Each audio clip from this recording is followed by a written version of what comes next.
স্বপ্নে মৃত ব্যক্তিকে পুনরায় মৃত্যুবরণ করতে দেখার ব্যাখ্যা কি হবে আজকে আমরা জেনে নেব ইনশাআল্লাহ।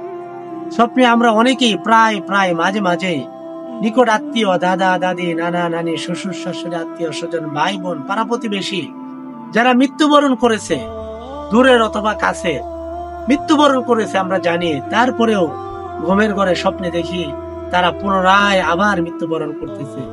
দেখার পরে আমরা অনেকে ঘাবড়িয়ে যাই, ভয় পেয়ে যাই। আজকে এই স্বপ্নের ব্যাখ্যাগুলো আমরা জেনে নেব ইনশাআল্লাহ।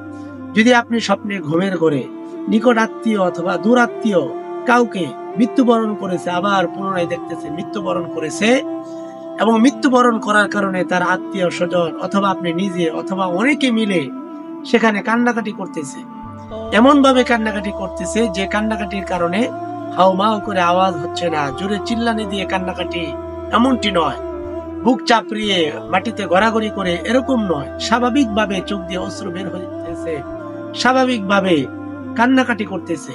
এই স্বপ্নের ব্যাখ্যা হচ্ছে যে দেখতেছে তার নিকট আত্মীয় বিয়ে করবে, বিয়ে করার মাধ্যমে এই যে কান্নাকাটি করতেছে, এই কান্নাকাটি করার যে উপকারিতা অর্থাৎ বিয়ের মাধ্যমে যে আনন্দ হয়, সে আনন্দগুলি একজন আরেকজনের সাথে শেয়ার করবে এবং ভাগাভাগি করে নেবে, সবাই সুখে জীবন যাপন করতে পারবে, এদিকে ইঙ্গিত বহন করে।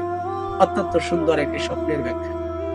দ্বিতীয়, যদি দেখেন নিকট আত্মীয় অথবা দূর আত্মীয় অথবা আপনার পরিচিত যে কেউ মারা গেছে, অথচ স্বপ্নে ঘুমের ঘরে আপনি দেখতেছেন যে পুনরায় আবার সে মারা গেছে, অথচ সে মারা যাওয়ার কারণে কোনো কান্নাকাটি নাই, কোনো চিল্লাচিল্লি নাই, কোনো হাওমাও নাই, কোনো কিছুই নেই, কাফন দাফন কোনো কিছুই নাই, মৃত্যুবরণ করেছে, স্বপ্নে দেখতেছেন আবার সে মৃত্যুবরণ করেছে। এই স্বপ্নের ব্যাখ্যা হচ্ছে যে আপনার নিকট আত্মীয় কেউ আল্লাহর ডাকে সাড়া দিয়ে আল্লাহর কাছে চলে যেতে পারে, এদিকে ইঙ্গিত বহন করে। তবে দেখার পরে সঙ্গে সঙ্গে যে তার নিকট আত্মীয়, আপনার নিকট আত্মীয়র ইন্তেকাল হয়ে যাবে, সে মারা যাবে এমনটি নয়, মারা যেতেও পারে, নাও যেতে পারে। ব্যাখ্যায় বলা আছে যে নিকট আত্মীয় আল্লাহর ডাকে সাড়া দিয়ে অন্ধকার কবরে চলে যেতে পারে। সেজন্য আমাদের সকলের হায়াত ফুরায়া যাবে, আমাদের সবাইকে ইন্তেকাল করতে হবে। সেজন্য আসুন আমরা যে কোনো খারাপ স্বপ্ন দেখার পরে অবশ্যই অবশ্যই এর ক্ষতি থেকে বাঁচার জন্য আল্লাহ রাসূল সাল্লাল্লাহু আলাইহি ওয়াসাল্লাম বলেন বাম দিকে 3 বার থুতু নিক্ষেপ করতে এবং আউযু বিল্লাহি মিনাশ শাইতানির রাজিম পরে বাম দিকে 3 বার থুতু নিক্ষেপ করবেন। এবং অনেক সময় দেখা যায় ভীতিকর ভয়ঙ্কর স্বপ্ন দেখার পর শরীর ঘেমে যায়। এই ক্ষতি থেকে বাঁচার জন্য অবশ্যই সঙ্গে সঙ্গে ঘুম থেকে উঠে আপনি যেই কাতে শোয়া ছিলেন ওই কাত পরিবর্তন করে ফেলবেন।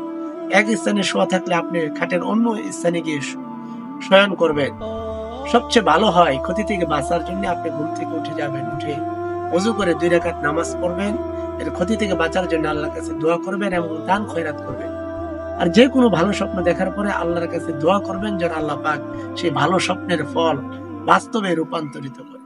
সেজন্য ভালো হোক অথবা খারাপ হোক, যে কোনো স্বপ্ন যে কারোর সাথে আপনি শেয়ার করতে যাবেন না। উল্টা পাল্টা ব্যাখ্যা দিয়ে দেয়, অনেকেই খারাপ ব্যাখ্যা দিয়ে দেয়।